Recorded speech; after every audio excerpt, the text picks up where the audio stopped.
Seahawks for years. Nate obviously was on the field. Sometimes we agree, sometimes we don't. And sometimes we take it over here. It's called two-point conversing. It's presented by Duracell Optimum. Here's what it is. I will tee up a statement. Nate, you tell me if you agree or you disagree. Let's start with the Jets. We just mentioned it. Ian said that they are interviewing 49ers defensive coordinator Robert Saleh in New Jersey today. A defensive coordinator. Nate, here's the statement. Offensive-minded head coaches are better than defensive-minded head coaches in 2021. Yeah, this is strictly opinionated, and this isn't me being dismissive of all the defensive coaches out there, but I will say yes, mainly because I'm a wide receiver. I know about the relationship between head coach and also quarterback and how that translates to the rest of the offense. When you look at some of the more successful offenses over the past couple of decades, I mean, what come to mind, what about that 98 Vikings team with Denny Green, offensive-minded guy, one of the best offenses of all time? How about LaFleur and Rodgers and what they've been able to do? Bieniemy and Andy Reid with the Kansas City Chiefs. The list goes on and on. When we're looking at great teams, it's usually a great offensive-minded coach that is the benefit or the reason why this team benefits from that. Yeah, and one of the benefits of it is if you hire an offensive coach, they are linked with that quarterback through thick and thin. Yep. So if the offense does great, they're not leaving for another job as a coordinator, as these often do. I would just look at it this way.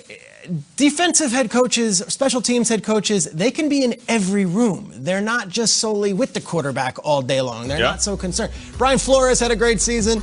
Sean McDermott's having a great year. John Harbaugh's a special teams coach. I think we would say Belichick and Pete Carroll have had decent coaching careers. They're not strictly offensive head coaches. I would say broaden the horizons. We're looking at some names here, whether it be Robert Saleh or Matt Eberflus or who you're seeing right here, Brandon Staley. Look how good that Rams defense is. For as great an offensive coach that Sean McVay might be, Brandon Staley's defense is what's carrying him right now. Yeah, so I would say don't focus so much on what their forte or their specialty is. I'd rather just get the best leader and hope that maybe he can affect the entire room. If he is a defensive guy, he better hire right. We know that. You got to have the right offensive coordinator. All right, so let's go to Philadelphia, where Doug Peterson was fired on Monday, just 3 years after winning a Super Bowl. Okay, so due to clashes with the front office and ownership, some say it has nothing to do with Week 17, but that's neither here nor there. So here's the statement. Knowing what we know, the Eagles are better off moving on from Peterson. Yeah, it was done. It was done. From what we're hearing now, it was something that there's two groups of sides. There's the management and ownership, which might be Howie Roseman and Jeffrey Lurie, and then it was the coaches. And Peterson was like, I think I've earned the right to hire my own coordinators and assistant coaches. I believe I should have the right to do that. And he wanted to promote from within. Meanwhile, the other side of it, the ownership and the general manager are saying, yeah, but it hasn't been working. Like, let's mix it up. Let us introduce some other names. So I think it was time. I don't know if Doug Peterson has another job this year. He might have to wait a year, come back. He might be a coordinator, whatever it is. But if Doug Peterson was so willing to have that combative and a conversation in his exit interview or the end of the season interview that he's willing to risk a $5 million salary just to get out, well, then that's time. It was time. It had run its course, and it shouldn't have been like this. It's 3 years after a Super Bowl, but sometimes these relationships are so fissured and done that you can't just piece it together and hope for it to get back together. Yeah, this is ridiculous, Trakes. They won a damn Super Bowl, and you fire this guy a few years later? This hasn't happened since the 70s. Don McCaffrey with the Colts. He went to Super Bowl. He's fired a few years later. You just don't see this. Teams and fans, everybody asks for a Super Bowl winning team, one of the hardest things to do, and you get that. And you can't make the relationship work? People get mad at players for fighting in the locker room. The coaches in the front office can't get along? For you to have a head coach that got a damn statue outside the stadium? I just don't agree with it. They should have figured it out. And they should have let Peterson do whatever he wanted to do. It's fair. And they're going to be interviewing Gerard Mayo per Ian's report. We were talking about it with Kay beforehand. I think it's going to be like that. It's going to be one of these young coordinators who might be more willing to listen to management upstairs. Is it listen or be controlled? Nate, you weren't here yesterday, but Mike Robinson was very bold in saying Davante Adams will put up 100 yards receiving against Jalen Ramsey and the Rams this Saturday.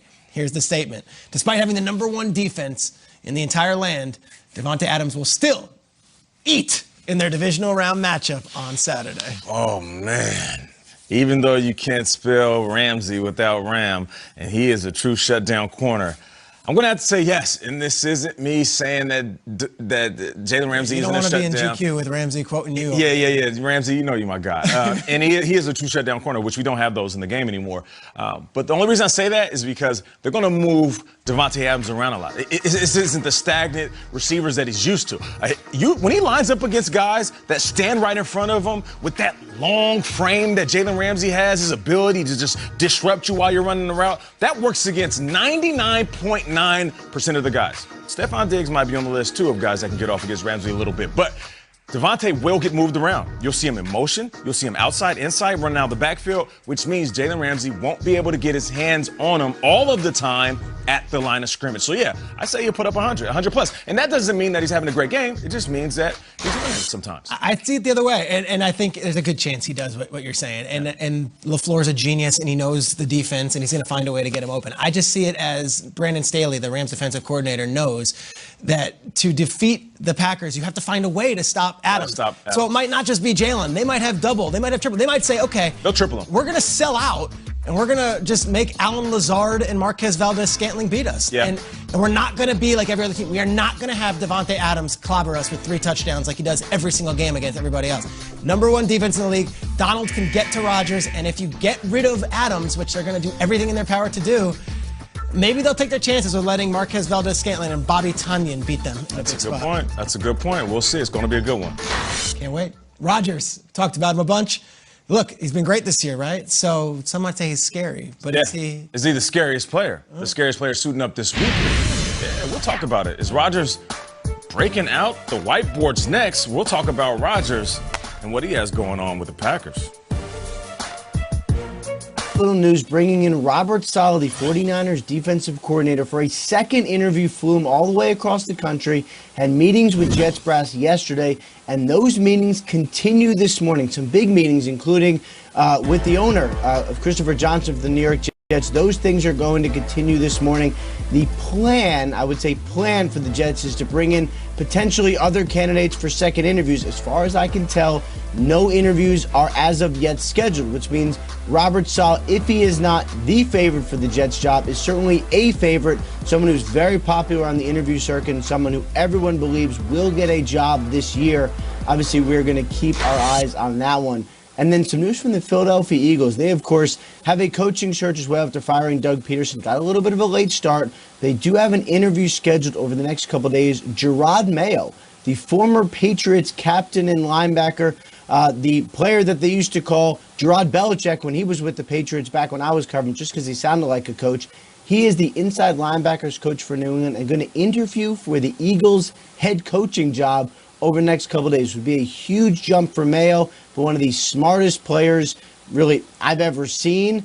Certainly would be someone we are going to be hearing about a lot in the head coaching world. I agree. I was up there in New England when he stepped away from the game. He joined the broadcast booth, if you will, the podcast booth, rather, with NBC Sports up there. Just being around him, I got smarter every second. He breaks down X's and O's like no other. No surprise that he's getting love, and wishing him, of course, all the best. A genius and a great leader out there as well. Appreciate you, Ian. We'll talk to you in a bit. Schrags, what do you think about this? Yeah, it's awesome. And the Mayo is a name that I brought up at the table last week. 34 years old, and everyone expected he would just be stuck up there in New England and be in the Belichick world. It's so cool. He's getting a head coaching job, and this is an interview, and that's great. As for the Jets, let me get some backstory here. Saleh flew in, like Ian said. He met with some members of the organization yesterday. We'll be meeting with Christopher Johnson this morning, just as we're talking right now. That might be starting. The question with Saleh is, what are you going to do on offense? Because there's going to be a young quarterback, whether it's Sam Darnold or it's a draft pick. What is your offensive game plan? The expectation is that he would be bringing Mike LaFleur, who is Matt LaFleur's little brother, 34 years old, coaches with him out in San Francisco right now. LaFleur would come with Saleh as the offensive coordinator, 34 years old, and would help groom whatever young quarterback, Darnold or otherwise. If LaFleur is not the answer, the running game coordinator in San Francisco, a guy named Mike McDaniel, who was one of Nate's coaches back in the day in Cleveland. Also 32 years old, very young. He might be the guy who would be the offensive coordinator. He's 32 and he coached Nate in Cleveland? He might be 33 now. He is young. He was a Yale graduate in the mid-2000s and is now coaching, has been in the Shanahan world. Yeah. So it's not just Saleh, and if Jets fans are concerned, well, what are we doing on offense? He would have one of those Niners young assistants who have been with Kyle Shanahan for quite some time. So I don't